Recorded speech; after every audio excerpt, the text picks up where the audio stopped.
Hello and welcome to foundfood.com and our first video. My name's Gavin and I hope you'll be joining me on my journey to learn a bit more about foraging and the plants and stuff that are out there ready for us to use. Now the first thing I'd like to share with you is a little bit about crow garlic.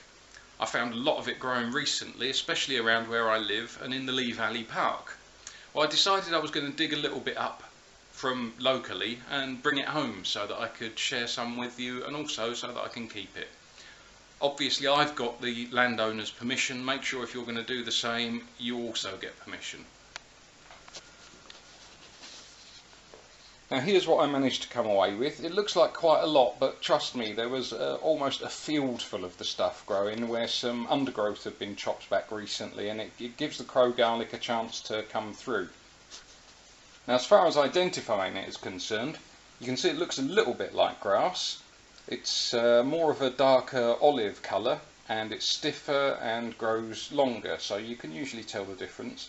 It actually looks like somewhere between grass and chives, and it smells very much like chives. Obviously you can't get it on the video, but I can smell it from here. It's quite overpowering once you're out of the fresh air and the wind.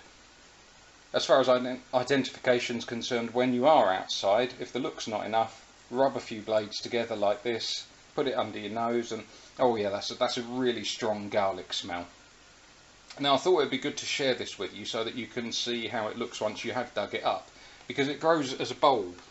As you can see when I point out, yeah, there they are, they're the bulbs and the roots. Let's lift one of those out and have a closer look. There you go, you can see the little bulb on the end with the roots growing out of it. Now obviously that bulb's not going to be much use in cooking like our garlic that we get from the supermarkets, but I'm told that if you leave it for a couple of years it will grow to a much more useful size. Obviously as it is, you can use it just like chives. You can chop it up in salads, soups, any other meals really where you might use onion, garlic or chives.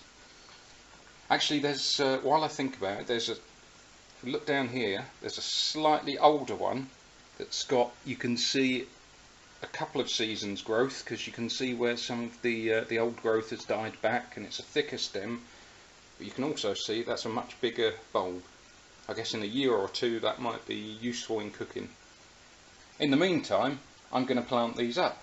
Luckily I've got a friend who's a bit of an expert in the garden, and she's warned me, thanks Fiona, this stuff spreads like wildfire apparently, so I'm going to plant it in pots and look after it so I've got a ready supply of my own crow garlic in the garden whenever I like.